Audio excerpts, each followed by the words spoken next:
So really a good, highly charged game. I'm really proud of the way our guys performed. I've got a lot of admiration for the Ohio State program and the way they have just continued to just play hard, play well. Their defense is outstanding, and really feel good that we were able to win the game despite the great plan they have, and the players and the coaching staff is excellent.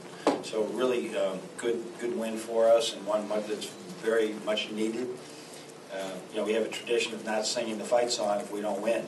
So that locker room has been starved for the fight song for, it seems like, for several weeks, and it was really, our guys sung it with a lot of gusto today. If you guys could help us with the mics today, Jake, why don't you start us off? Coach, in front, in the past few weeks, you've talked a lot about passing, finding good passers, yeah. and today Ohio State came out in the first few minutes, and it didn't really seem like you let them set up that pressure defense they had in the first meeting. Was that why, the passing? Well, yeah, I mean, it hit us by surprise a little bit, and I think we might have had a turnover or two against the press, but we had to really re-examine who was inbounding the ball, and he's not our biggest guy, and you'd like to have a big guy doing that, but who's inbounding the ball, how we attack the press, and just do a better job with it. With their size and quickness and experience, it's still going to always be hard.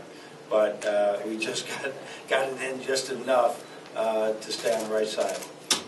Right over here with John. It looked like your veterans decided they weren't going to allow you to lose today. Can you talk especially about Spike, no turnovers, and Zach? Yeah, so Spike and Zach, we had 9 turnovers and 9 assists and no turnovers. I mean, you just think about that. Where Zach had 5 turnovers after 6 games, and he gets 4 in 1 game. So this is a thing we've addressed with him. It's not a I will not.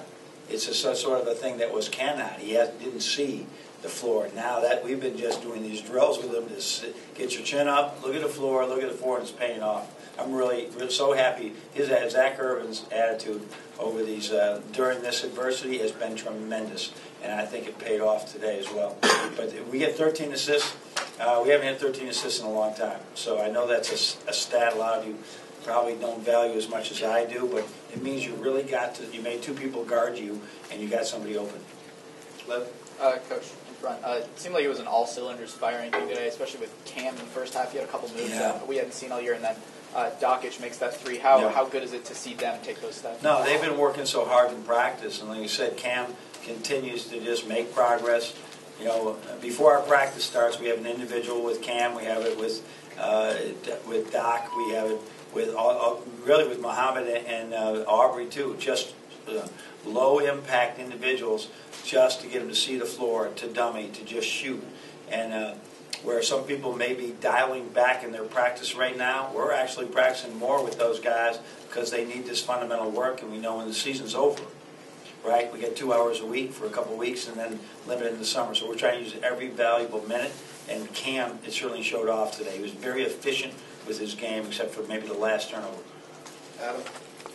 John, yesterday we were talking about when you mentioned how Trey and Tim, they would say, "Hey, Coach, I got him. I want to get him." Did you get any of that today? You guys? I thought that Muhammad, who is still learning, as most freshmen are, still learning a lot about playing defense, and he embraced this matchup with Russell today. And he's a tremendous player, but did a great job, particularly in the first half. Like very little zone today, and he was really good. And he can do that. I think he's got the athleticism to do that. There's some things that he's got to be more efficient in with his footwork, but he's got that extra gear that I think you'll see when he's going north-south. You don't see it east-west. We're going to get that east-west out of him. Right down front with Chris. Coach, the stat line for your bigs against their veterans, just talk about how big that was. Well, yeah, I mean, and Max did a great job, but with the luxury of the 3 guys going in there, but those 2 seniors have won a lot of games for Ohio State. They're really good players. 3 seniors, really, that are in there in the post position, and they're really good players. And for Ricky, who's 18, playing against these 22-year-olds, it's a challenge. And Mark is 19, so it's a big challenge. It's like I'm the freshman and you're on the varsity. And they both went in there and did everything they can. Now you want to know what Dockich scoring. Well, I'm going to give him the business because he made a 3, and then it wasn't just him, but we gave up a 3 at the other end. There was 2 or 3 steps of celebration and maybe a relief that maybe attributed to that. If it didn't, I'll make it attributed to that. We'll never forget that moment when he celebrated I think it's his first three that he's made.